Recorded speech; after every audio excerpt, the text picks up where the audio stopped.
Bonjour, dans ce cours, on va voir comment faire la segmentation et la classification de l'occupation du sol sous QGIS.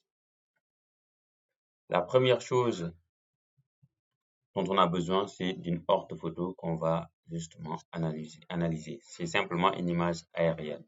Et pour le faire dans QGIS, on va simplement afficher un fond de carte par Quick Map Service. Donc, vous allez vous installer l'extension Quick Map Service et vous allez sur le menu Internet et vous allez retrouver Quick Map Service. Pour installer l'extension, vous allez extension, installer, gérer les extensions. Et au niveau de la barre de recherche, une fois que votre Wi-Fi est activé, vous voyez votre connexion, vous recherchez ici Quick Map Service, comme ça. Quick Map Service et vous l'installez. C'est bon. Après, vous venez dans Internet, Quick Map Service. Et dans Quick Map Service, vous allez prendre Google Satellite. Si vous n'avez pas tous les services, vous allez aller, par exemple, au niveau de Settings, OK? Et dans les Settings, vous allez aller dans More Service. Et au niveau des More Service, vous allez tout simplement cliquer sur Get Contributed Pack. Moi, je l'avais déjà fait, donc je ne vais pas le refaire. Après, vous allez enregistrer. Donc, Internet Quick Map Service, on a plusieurs services. Donc, on va aller sur le service Google et puis on va prendre Google Satellite. Là, je vérifie est-ce que mon micro marche. Oui, ça marche. Alors, une fois qu'on a ce fond des cartes Google Satellite, il faudra qu'on zoome sur notre zone d'étude. Où est-ce qu'on veut zoomer, par exemple? OK. Dans le cas de cette formation, on va aller quelque part à Diourbel, au Sénégal. Donc, voilà, on reconnaît au Sénégal. Donc, on peut simplement faire comme ça et venir au Sénégal. OK. Maintenant, si vous avez des données CFA, vous pouvez les ajouter pour rapidement naviguer et aller en votre zone. Sinon, vous pouvez venir ici au niveau de du localisateur, CTRL-K, et vous allez prendre ici, comme il l'a suggéré, vous allez mettre ce signe-là, OK? Donc, signe supérieur, et puis l'espace, par exemple, là, je vais justement faire un tourbel, je vais voir quels seront mes résultats, et j'ai Diourbel Sénégal, par exemple. Là, je double-clique sur Diourbel Sénégal. Voilà, il me signale que c'est un peu ici, bah, je peux zoomer. Donc, il ne zoome pas automatiquement, mais c'est pas grave. Ok, c'est pas bon, c'est pas bon ça. Diourbel, département Diourbel, 21 600. Voilà, donc là, il me zoome sur Diourbel, c'est bien. Moi, je vais encore zoomer. Donc, vous pouvez prendre n'importe quelle zone pour votre pratique. Nous, on avait utilisé un peu le stade. Il y a le stade qui est là.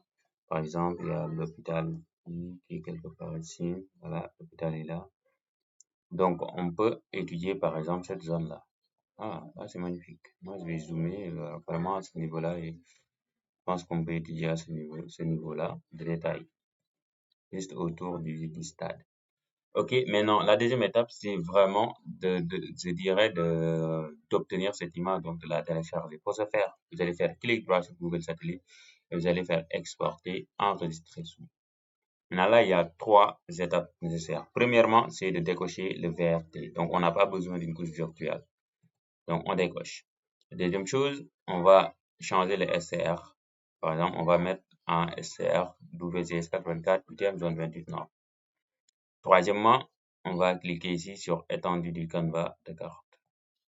OK, comme ça, il va nous prendre ce qui est dans notre étendue.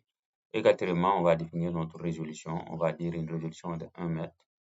Voire même, bon, là, c'est 594 sur 459. Donc, on peut même aller, par exemple, 0.25. Je ne sais pas si cette résolution sera possible, mais 0.25. Plus c'est la résolution est fine, plus vraiment, ça sera cool.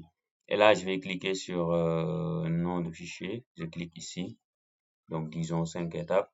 Et là, je vais le mettre quelque part. Disons, je le mets dans mon bureau. Je le mets segmentation. Je mets un dossier. Et là, je vais l'appeler orthogonal, orthophoto. OK. Et là, je fais OK. Donc, ça prend un certain temps en fonction de la résolution qu'on a prise. Mais là, heureusement, notre zone d'étude n'est pas très large. Là, il prend le temps de processer. Voilà. Et il nous fournit ce résultat-là. C'est magnifique. OK, maintenant, on va faire ce qu'on appelle la segmentation. OK, pardon. Donc, pour faire la segmentation, il faudra avoir l'outil tiers qu'on appelle Orfeo Toolbox. Pour avoir Orfeo Toolbox, on va aller sur Google, par exemple, et on va tout simplement ouvrir un nouvel onglet. Dans ce nouvel onglet, on va tout simplement taper Orfeo Toolbox, tout simplement, et on va, voilà, tout simplement aller sur le download. Donc, vous allez pouvoir rapidement télécharger. Par exemple, ici, je clique sur Windows et là, il me lance le téléchargement automatiquement. Bah, je vais l'arrêter. OK, une fois que c'est téléchargé, vous l'installez tout simplement. OK, une fois que c'est installé, voilà. Bon, c'est normalement un fichier zip. OK, c'est un fichier zip. Une fois que c'est fait, vous dézippez le fichier. OK, je vous montre. OK, je pense que je l'ai dans mon bureau. Orfeo. OK. OK, donc moi je l'avais déjà dézippé. Maintenant, en le dézippant, on va pas le laisser sur notre bureau. Après l'avoir dézippé, on va faire clic droit et on va le copier.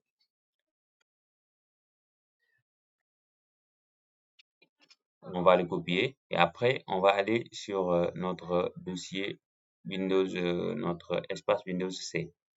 OK, donc on va aller dans ce PC, disque local C.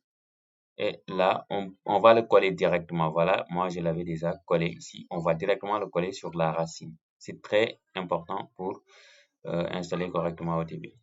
Donc, on va retourner dans QGIS. Qu'est-ce qu'on va faire dans QGIS? On va s'assurer que OTB est installé. Donc, extension, installer, gérer les extensions.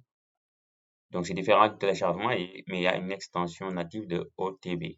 Donc, ici, on va rechercher Orfeo Toolbox. Donc, on a Orfeo Toolbox Provider. Il nous dit que c'est une extension principale. Donc, on s'assure qu'elle est installée et que c'est coché. Même si vous voulez, vous pouvez décocher et cocher à nouveau. OK. Une fois que c'est fait, maintenant, vous allez configurer ça pour que cette extension puisse communiquer avec ce que vous avez téléchargé. Pour ce faire, vous allez aller sur Préférences, Options. Et puis, vous allez ici, vous avez plusieurs menus, ici, là, là, et vous allez descendre jusqu'à Traitement. OK, dans Traitement, vous allez venir dans Fournisseur de services et normalement, vous allez voir OTB. Donc, vous cliquez sur OTB. Sur OTB, vous n'avez que deux choses à changer, c'est-à-dire c'est cette ligne-là et cette ligne-là. Là, vous avez répertoire OTB et répertoire des applications OTB. Ça peut être en anglais aussi, il faudra bien vérifier. Donc ici, on ne va pas cliquer là, mais juste à droite, là. Donc c'est cette zone qui nous intéresse. Vous allez double-cliquer, tac, tac. Donc au niveau du répertoire OTB, pas répertoire des applications, vous allez lui donner le fichier ici, le OTB qui était dans la racine Windows C. Donc on clique ici. Et on va tout simplement naviguer encore une fois dans ce PC, disque local C, et vous allez sélectionner OTB. Voilà, vous sélectionnez ce dossier, donc il le prend. Au niveau du répertoire des applications, moi je l'avais déjà fait. Quand je clique ici, il me demande d'ajouter autre chose. Si je veux, je peux supprimer ça et reprendre. Voilà, mais tout ce que vous avez à faire, c'est que dès que vous cliquez ici, vous allez dans le bin OTB application. Donc par exemple, je fais comme ça. Allez, je retourne dans disque local C. Dans OTB, je vais entrer. Donc, je double-clique. Et ensuite, vous allez chercher le bin. Vous pouvez ne pas avoir le même dossier que moi en fonction des versions. Donc, je vais dans bin. Ah, j'ai rien moi. On va dans lib alors. OK, dans lib autant pour moi. OK, donc on va dans lib, puis dans OTB. Et puis, on prend application tout court. On sélectionne ça. Et voilà, moi je l'ai fait 2 fois, donc je peux annuler cela. Une fois que c'est fait, vous faites OK. Vous allez laisser ça tourne 3 secondes, 4, 5. Mhm. Voilà. Donc, ça peut tourner jusqu'à 30 secondes alors. Voilà. Une fois que c'est fait, maintenant, qu'est-ce qu'on va faire? On va ouvrir la boîte à outils de traitement. Donc, on va aller sur le menu traitement, boîte à outils. Voilà, je peux le déplacer. Allez. Ici, dans cette boîte à outils, nous allons tout simplement naviguer, descendre jusqu'à voir OTB. Et dans OTB, on va prendre segmentation. Qu'est-ce qu'on veut faire? On veut découper, entre guillemets, numériser ça de façon automatique avec la segmentation. Donc, j'ai segmentation, je clique ici. Et au niveau des outils de segmentation, on va prendre l'outil qui s'appelle segmentation, bien évidemment. OK, il y a plusieurs options, mais on n'a pas à se casser la tête. Donc, on va choisir l'algorithme de base MinShift, on va laisser comme ça. Donc, on va descendre, on peut cocher par exemple Aid Neighbor Connectivity. À moi, ça, je pense que c'est important. Et à part ça, on ne change rien. Et au niveau du Output Vector File, ici en bas, il faudra obligatoirement enregistrer ça. Donc, je clique ici, je fais enregistrer vers un fichier. Au niveau de l'enregistrement de mon fichier, je peux aller par exemple dans mon bureau. Je peux aller dans mon bureau et dans mon dossier de segmentation. Et là, je vais l'appeler simplement segment. Ce sont mes segments en fait. Segment. Et là, il faudra obligatoirement mettre l'extension donc .shp. Et là, je vais faire enregistrer. Je vais faire tout simplement exécuter. Ça peut prendre un certain temps en fonction des capacités de votre machine ou bien de l'étendue de la zone d'étude ou encore de la résolution de votre porte-photo. Mais normalement, ça ne doit pas dépasser 2 minutes. Bah, à cette échelle-là quand même. Donc, moi, je vais attendre que ça se termine. Après cette étape, nous allons tout simplement faire ce qu'on appelle l'entraînement d'un classificateur. Donc, c'est bon, on y va après. Voilà. Donc là, c'est terminé, je peux fermer. Maintenant, je ne vois pas ma segmentation, il faudra que je retourne dans mon dossier. Donc, je viens là. Je l'avais enregistré où? Je l'avais enregistré dans mon bureau. Dans mon bureau, j'avais un dossier qui s'appelle segmentation. Et c'est ici que j'avais mis mes segments. Donc, si je peux glisser ça et déposer ça dans QGIS. Et voilà, c'est magnifique. C'est magnifique. Voilà, il a segmenté. Voilà, on peut encore faire quelques artefacts, mais là, j'adore. C'est magnifique. Maintenant, on va entraîner un classificateur qui va quand même essayer de réussir, voilà, à me classifier ces différents segments. La première étape, ce sera tout simplement de créer une couche pour lui dire ça c'est des bâtiments, ça c'est du sol nu, ça c'est de la végétation. Donc on va choisir ces trois classes pour l'exemple. Donc pour créer une couche, on va aller sur couche, le menu couche, créer une couche, nouvelle couche zip file. Ici on va cliquer sur les trois points comme d'habitude pour enregistrer ça. Moi j'avais dit je travaille sur mon bureau dans mon dossier segmentation. Et cette couche, je vais tout simplement l'appeler échantillon. Donc ce sont mes échantillons. OK? Et là, je vais choisir le bon système de coordonnées aussi, c'est important. Le type de géométrie, ce sera des points. Et là, je vais ajouter un champ qui s'appelle classe. OK? Donc, j'ajoute ça à la liste des champs ici. Donc, on a ici, donc il faudra appuyer sur ajouter à la liste des champs. Comme ça, on a notre classe qui est là. Maintenant, je fais une erreur, donc je vais supprimer. Je reprends classe. Donc, j'écris classe. Le type, je vais mettre ça en entier. Donc, vous mettez le type en entier, c'est bien, et vous cliquez sur ajouter à la liste des champs. Et maintenant, vous allez cliquer sur OK. Maintenant, on a une nouvelle couche de points. Je vais la mettre en haut. Je vais décocher cette couche. Maintenant, sur cette couche, qu'est-ce qu'on va faire? Je vais ouvrir Word et vous montrer. On aura trois classes. On aura le bâti et sa valeur sera 1. On aura la végétation et sa valeur, ce sera 2. Et on aura, par exemple, le sol et sa valeur, ce sera 3. Donc, on va avoir des valeurs 1, 2, 3, dépendamment de ce que nous avons. Donc, qu'est-ce qu'on va faire? Je vais faire clic droit ici, basculer en mode édition. Donc, sur le crayon. Donc, on voit ici sur ma barre d'outils, le crayon est actif. Donc, vous recherchez votre crayon là où ça se trouve. Peut-être que c'est de ce côté-là, ou bien de ce côté, peu importe. Et donc là, vous allez cliquer ici, ajouter une entité ponctuelle. OK? Une fois que vous cliquez là-bas, là, vous pourrez, comme je l'ai dit, ajouter vos éléments. Donc, on va commencer par le bâti. Ça, c'est du bâtiment. Donc, je fais comme ça. Là, je déplace. Au niveau du I des LS, et là, je mets 1 au niveau de la classe, parce que c'est la classe 1. Ça, c'est du bâtiment, effectivement. Au niveau de la classe, je mets 1. Ça, c'est du bâtiment. Au niveau de la classe, je mets 1. Oups. Donc, je peux accélérer un tout petit peu. Donc, je peux même zoomer hein, pour faire ce que j'ai à faire de la meilleure façon possible.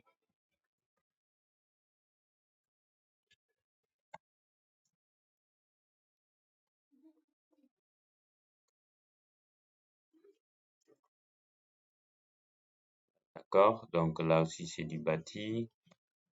Hein. Tout ça, c'est du bâti. Hein. Tout ça, c'est du bâti. Hein. Tout ça, c'est du bâti. Aïda warga ne felay de. Mais warga ne felay de. Ka fel trop. Tout ça, c'est du bâti. Hein. Tout ça, c'est du bâti. Tout ça, c'est du bâti. Bah là, les routes, là, je vais les prendre sur quand même du bâti. OK. Mais on pouvait, par exemple, ajouter une autre classe pour dire minéral bas ou quelque chose comme ça. Donc, c'est bon. Là, je vais ajouter ma deuxième classe. Donc, sur la même couche. Donc, c'est la végétation. La pelouse, bah, même si elle est synthétique, on va la considérer comme de la végétation. OK. Donc, là, je vais mettre 2. OK. La classe, c'est 2.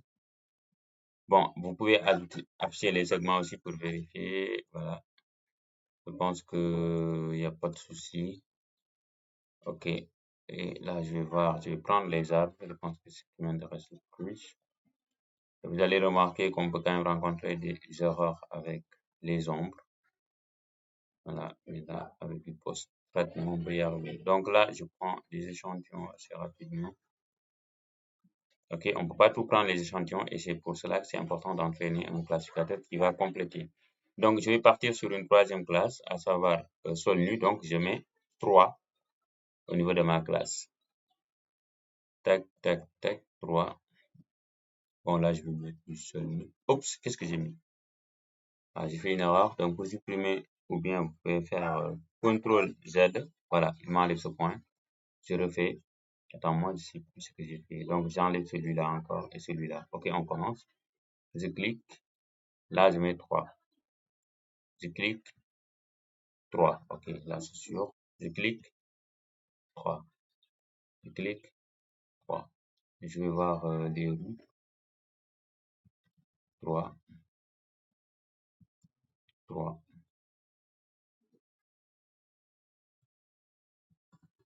3. I think it is... C'est bon.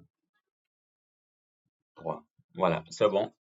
On va voir est-ce que le classificateur va être assez intelligent. Là, je vais jouer en nouveau. Maintenant, l'étape suivante, c'est d'entraîner le classificateur. Donc, en 3 étapes. D'abord, on va faire ce qu'on appelle la jointure spatiale pour prendre l'information de la classe. Ici. OK. Quand j'ouvre la table attributaire, donc la classe 1, 2, 3, pour mettre ça sur la couche des segments. Mais avant ça, les segments, on va calculer les statistiques. Parce que là, quand j'ouvre la table attributaire, bah, je n'ai pas d'informations intéressantes, mais on peut calculer des statistiques sur les différentes bandes rouge, vert et bleu de l'orthophoto. Donc, pour ce faire, on va aller toujours sur OTB. OK, et on va avoir l'outil de, je pense, sur image manipulation. OK, image manipulation, on a zonal statistique. Ou bien vous recherchez simplement zonal et vous allez retrouver Zonal Statistics. Ok, vous double-cliquez. En input, vous prenez l'orthophoto. Ok, bon, il n'y a rien à changer. Et là, vous cliquez ici. Input vector data, effectivement, ce sera les segments. Ok, et là, vous, ouais, là, vous cliquez ici, vous entrez vers un fichier. Et là, au lieu d'appeler ça segment, vous allez appeler ça, moi, j'appelle ça segment statistique. Mais quand j'ai la flemme, j'appelle ça segstat. Voilà. Parce que moi, je le comprends quand même ce que c'est. Donc là, je vais mettre segment statistique au lieu de segstats. Ok, donc c'est un HHP et là, j'exécute. Ça peut quand même prendre un moment pour qu'il calcule les statistiques et tout. Donc voilà, mais quand même, ça a été rapide cette fois. Et donc, qu'est-ce qui se passe? Quand j'ouvre cette table attributaire, waouh, j'ai beaucoup d'informations, donc qui sont les statistiques, qui sont très importantes. Maintenant, comme j'ai dit, on va ajouter cette information de classe. Parce que là, sur cette table, on n'a pas l'information de la classe. Donc, on va le faire avec la jointure par localisation. Pour ce faire, on va venir sur la table attributaire. Oh my God. On va venir sur la boîte à outils et on va rechercher joindre. Joindre. OK? Et on va ajouter localisation. Joindre, localisation. Joindre, joindre, localisation. Oups. Joindre localisation. Donc, vous allez prendre l'outil jointure par localisation. Vous n'allez pas prendre celui qui a résumé. OK? Vous prenez celui-là. Là, vous allez prendre ici les segments avec les statistiques, intersect, et là, vous allez prendre les échantillons. Et ici, vous allez lui dire, on va ajouter la classe. Donc, champ à ajouter, cliquez ici, et vous prenez classe. On a besoin de la classe et vous faites OK. Créer une entité distincte pour chaque entité correspondante. Donc, le type de jointure, nous allons prendre uniquement les attributs de l'entité qui a le plus grand chevauchement, 1 à 1. Et vous allez cocher la case supprimer les enregistrements qui ne peuvent être joints. Comme ça, il n'y a que les segments qui se superposent ou bien qui intersectent ou bien qui contiennent des points qui vont être conservés. Parce que ce sont eux uniquement qui peuvent nous aider à entraîner le classificateur.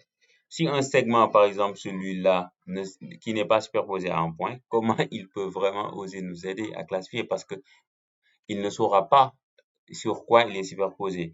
Mais ce segment-là, on lui a dit que tu es superposé sur du gazon, de la végétation. Donc, lui, il pourra être utilisé après, voilà, pour entraîner un classificateur qui va dire donc en fonction des infos que j'ai reçues et en fonction de ce segment-là. Donc là, je devine que tel autre segment doit être de la végétation. Et une fois que c'est fait, vous allez couche issue de la jointure, c'est-à-dire là, le premier résultat. Cliquez ici et vous enregistrez vers un fichier. Et là, comment vous allez l'appeler? Vous pouvez l'appeler segment statistique joint, mais moi, je l'appelle zone d'entraînement, zone entraînement, ou bien région entraînement. Je pense que c'est. Donc, ce sont mes régions d'entraînement. Training areas, donc c'est comme ça que je l'appelle souvent, training areas. Et là, je vais cliquer sur exécuter. L'exécution se passe à la perfection et c'est terminé. Et on voit effectivement les segments qui ne se superposent pas à des échantillons sont éliminés de ce résultat. Et c'est bon comme ça. Nous, ça nous va. Prochaine étape, c'est tout simplement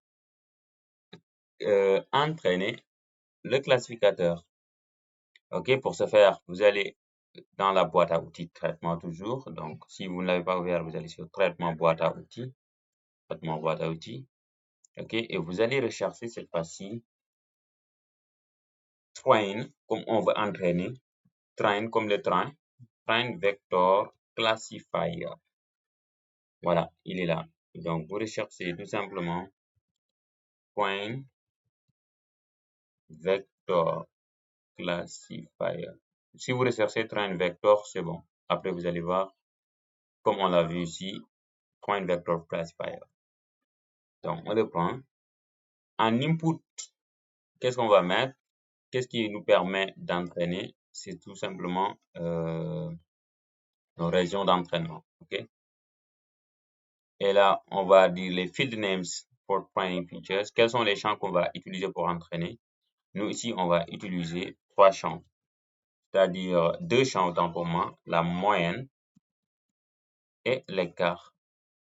Mais avec l'apprentissage, avec le temps, vous pouvez essayer de voir avec d'autres en fonction de ce que vous faites. Est-ce que d'autres statistiques donnent de meilleurs résultats? Dans notre cas, la moyenne, c'est tout simplement égal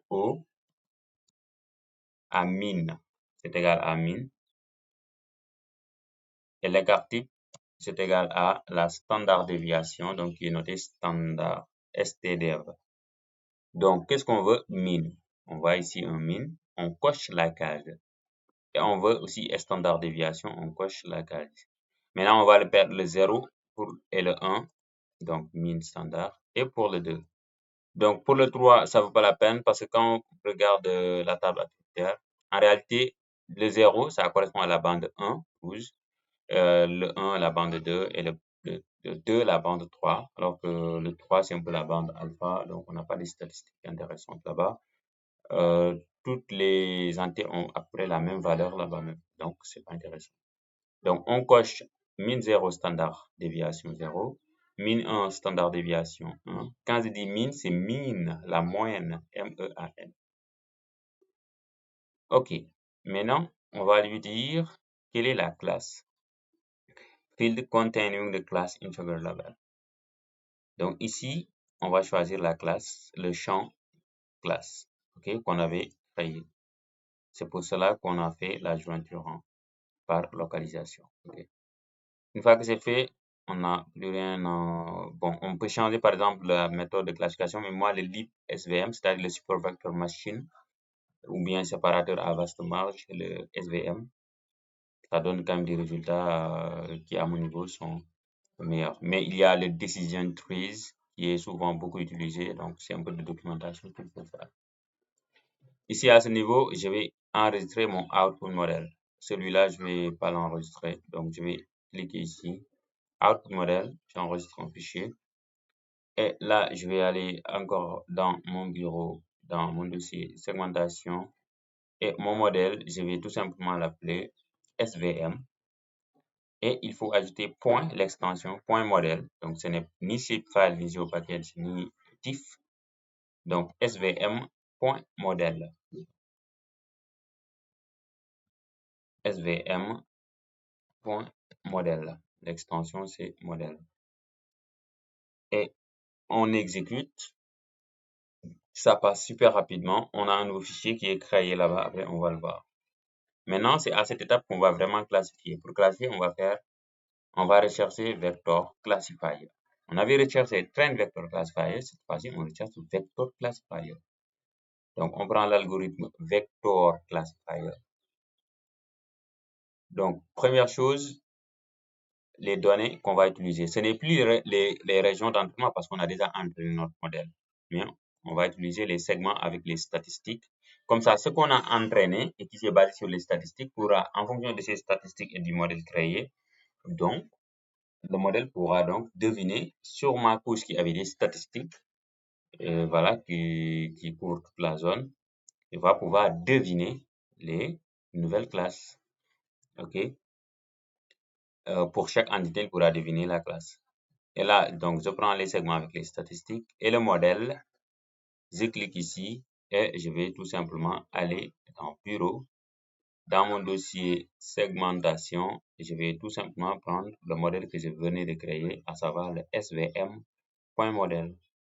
Une fois que c'est fait, là, au niveau de mes champs également, je vais refaire la même chose que ce que j'avais fait précédemment. Allez, on va voir. C'était le min et le standard déviation pour les bandes 1, 2, 3. Donc, min 0, standard déviation 0. Min 1, standard 0, 1. Min 2, standard 2. OK. Et là, on va l'enregistrer, bien évidemment. Enregistrer vers un fichier. Donc, on est dans notre dossier, on va l'appeler tout simplement les classes. Les classes. Oh, d'accord, j'ai fait une erreur. Donc, quand on fait classe, après, on va mettre .shp. Donc, c'est le fichier zip file. Et on exécute, ça passe relativement très rapidement. Et lui, il nous a dit qu'il a classifié. Comme on avait fait avec les segments, on va aller quand même l'importer. Donc, quand j'ouvre mon explorateur de fichiers, je vais dans mon bureau, dans mon dossier segmentation, je retrouve mes classes. Et quand j'ai mes classes, je peux glisser et les mettre dans QGIS. Voilà, on a une nouvelle couche. Je vais ouvrir la table attributaire pour vous montrer. Donc, quand vous cliquez, vous ouvrez la table d'attributs, on a encore les statistiques. Donc, où est l'information qui contient la classe? Il faut glisser, glisser, glisser, glisser, glisser, glisser, glisser jusqu'à droite. Et vous avez un nouveau champ qui est appelé predicted. Qui veut dire que lui, il a prédit. Donc, il a prédit des classes. 1, 2, 3. Donc, nous allons faire une symbologie catégorisée. Donc, moi, j'adore le panneau style de couche. Donc, je vais faire clic droit, j'ouvre le panneau style de couche ici. Donc, clic droit, par exemple, sur vecteur. Aïe, mon ordi va se planter ou quoi? J'enregistre mon projet déjà. Parce que là, je sens que les choses vont être assez compliquées si mon ordi se plante. Donc, j'enregistre mon projet. Je l'appelle segmentation stade. Non, ouais, segmentation stade urbaine. Ok, voilà, là c'est bon. Donc, je peux faire clic droit quelque part ici sur un menu, le raster vecteur. Et là, je vais cocher, on va cocher ensemble panneau style de couche. Bah, là, vu que j'avais ouvert le panneau boîte à outils, il faudra que je vienne en bas pour basculer dans la vue style. Ok, tout ce que j'ai à faire, c'est au niveau du symbole. Et là, je vais choisir catégoriser. Au niveau de la valeur, on l'avait dit, on va prendre la valeur qui a été prédite. Predicted et on va cliquer sur classer. Ouh là là là là. Là, il nous a classé notre image. Maintenant, tout ce qu'on va faire, c'est de donner les bonnes couleurs pour savoir ce que c'est. Ok? On avait dit c'était les bâtiments. Bon, je vais les mettre en blanc d'abord. Pas mal. 2, la végétation. Elle ne peut pas être en rouge. Je vais mettre par exemple du vert. Donc, je peux venir ici. Je mets du vert. Et là, si le sol nu, ça peut être en bleu. Bah, je vais mettre ça avec du jaune clair. Ouais. Ok. Là, je vais supprimer ça. Je sélectionne, je supprime. Maintenant, quelque chose que j'aime pas, ce sont les lignes. Donc, je clique ici. Je clique là. Au niveau des styles de trait, je vais mettre pas de ligne. Voilà, c'est intéressant. Ou sinon, je peux mettre ligne, hein, ok? Mais pour chaque polygone, je vais prendre la même couleur que la couleur d'origine. Donc, pour ce faire de façon intéressante, vous allez ici au niveau de couleur de trait, ok? Au lieu de changer la couleur ici, vous allez cliquer là et vous allez sur éditer. Donc, vous cliquez sur ce truc-là, ok? Ouais. Cliquez, éditer. Et au niveau de l'édition, qu'est-ce que vous allez faire? Vous allez taper arrobase, symbole, vous mettez le tiré 18 color, arrobase, symbole color, arrobase, symbole color. Ok, une fois que c'est fait, vous faites OK. Ok, lui, il nous a pris la couleur du symbole. Donc là, on va diminuer quand même la largeur. Comme ça, voilà, ça passe bien sûr aussi. Mais là, je trouve que c'est hyper intéressant. Donc, je vais mettre ça à 0,1. Et là, je trouve que, voilà, moi, ça me va.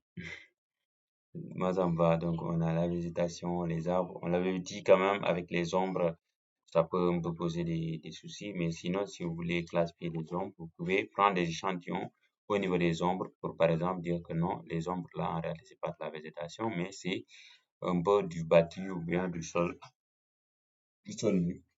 Là, on a quelque chose qui est super intéressant.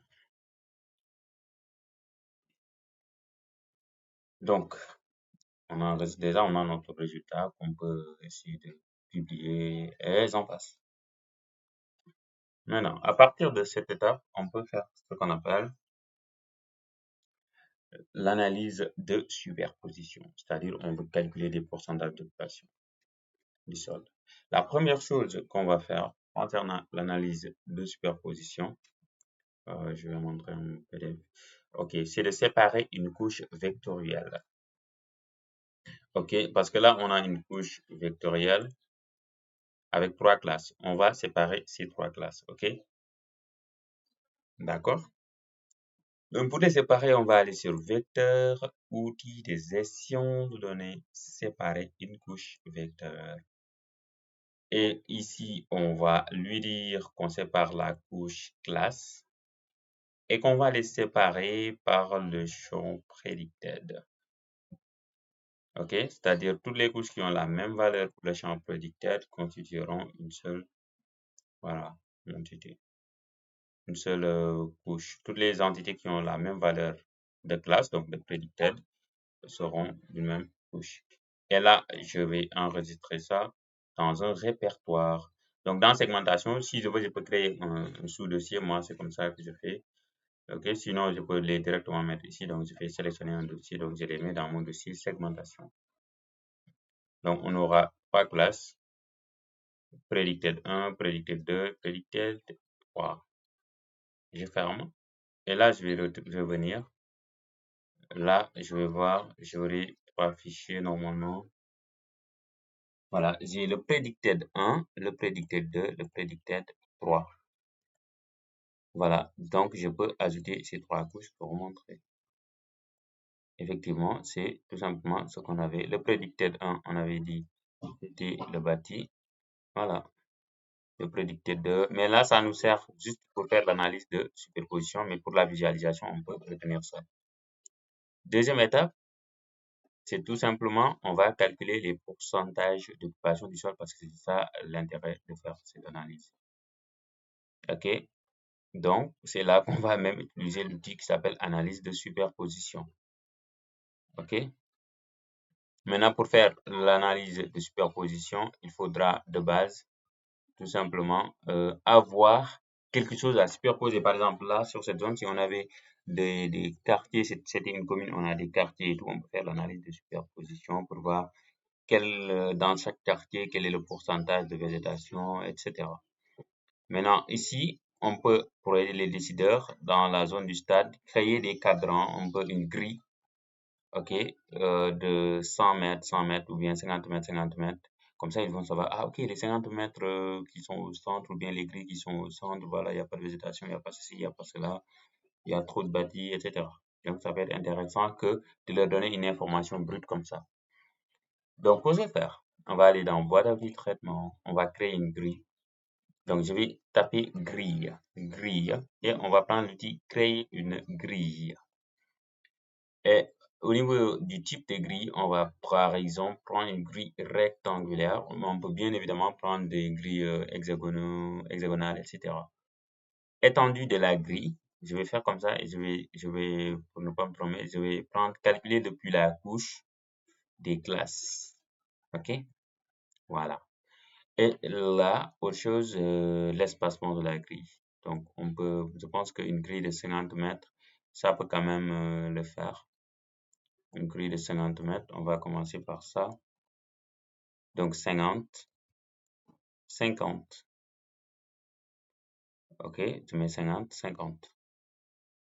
OK, là, je peux l'enregistrer si je veux.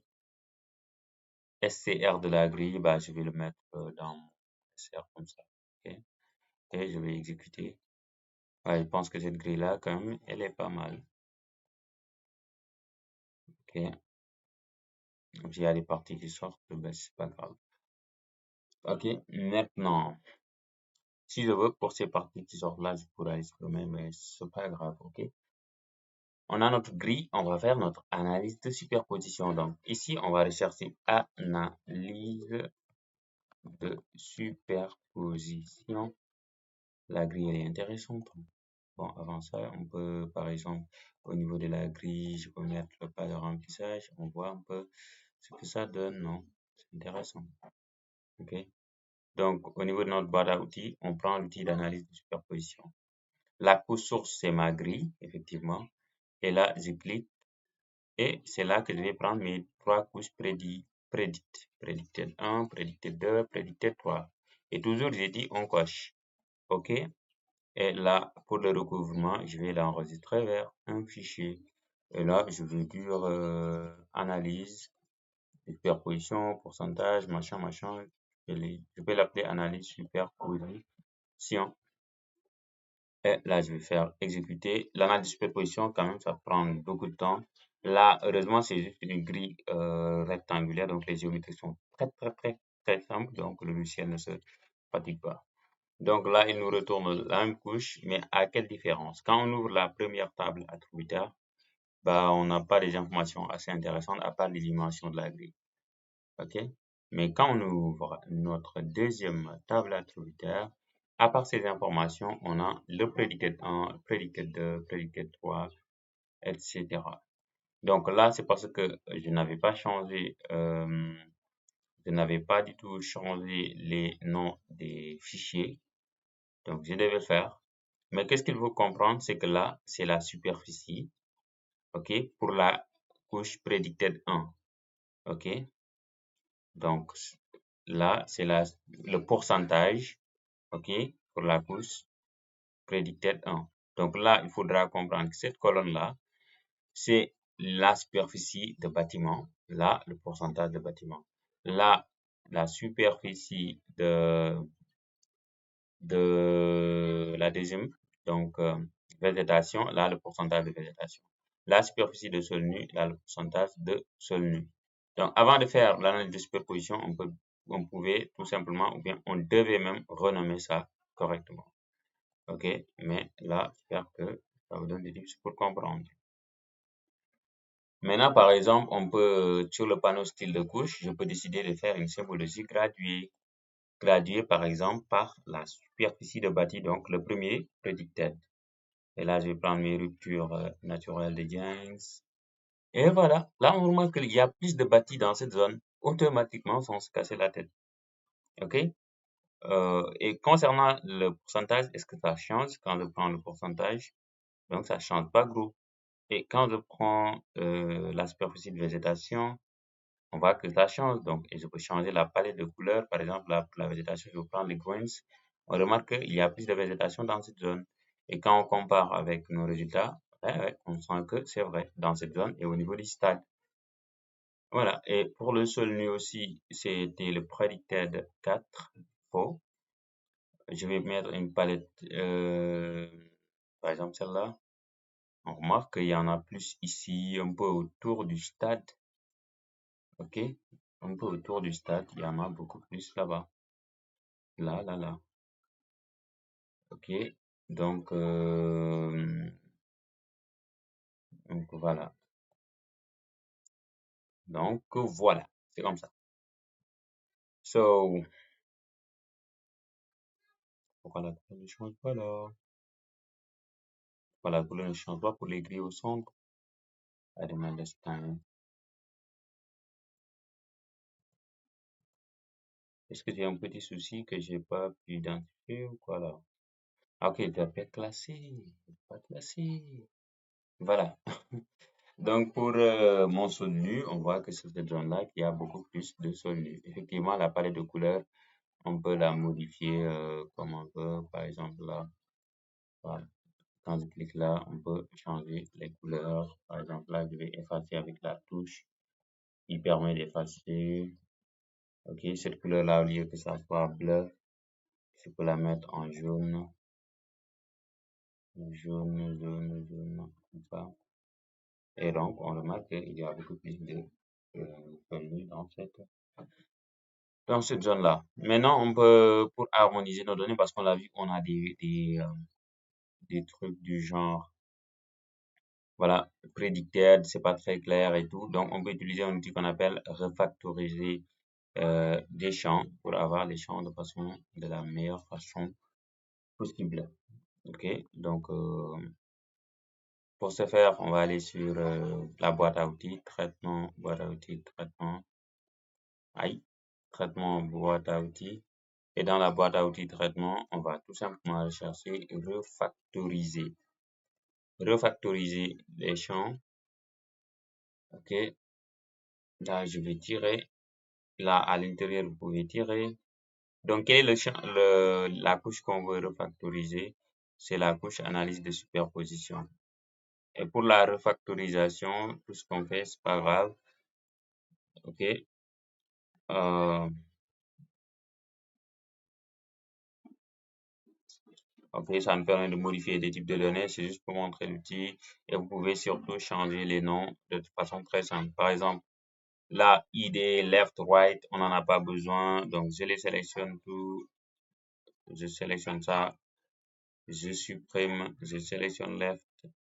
Avec contrôle ou shift, on peut sélectionner tout ça jusqu'à bottom.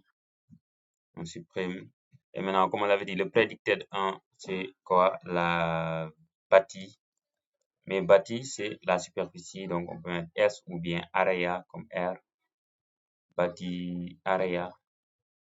Là, le nom, ce sera bâti pourcentage PC, par exemple. Là, c'est végétation. Donc, le champ, quand même, ne peut pas être aussi long que ça. Je peux mettre juste veg area, veg PC. Je continue. Sol nu area, sol nu PC. Donc, au niveau de la colonne. Bien évidemment, on pouvait juste exporter et le faire. Ça aussi, c'est possible. Et là, bon, on laisse comme ça, on exécute. Maintenant, je vais ouvrir ma table d'attributs et on voit que voilà, là, c'est beaucoup plus simple. On n'a pas des tonnes d'informations et ça nous va comme ça. Donc, si on veut, on peut refaire une symbologie, par exemple, graduée. Cette fois-ci, on va explicitement choisir le pourcentage de végétation. La palette de couleurs, on va choisir les green. Ici, on va choisir les ruptures naturelles. Et là, c'est magnifique. On se rend compte que là, il n'y a vraiment pas de végétation. Bon, on le savait. On le savait avec l'occupation du sol. Mais là, quand même, ça donne des ordres de grandeur de la priorité, en fait. Parce qu'avec cette image brute, on ne sait pas vraiment où on se limite, etc. Mais quand on a ça, on se dit, ah, donc ce périmètre-là, quand même, il faudra intervenir. Si, je ne sais pas, 50 mètres carrés, 50 mètres carrés, ou bien 2500 mètres carrés, il faudra intervenir. Donc, c'est quand même la fin de ce chapitre. Voilà. Donc, n'hésite pas à reprendre et à me faire des retours. Merci.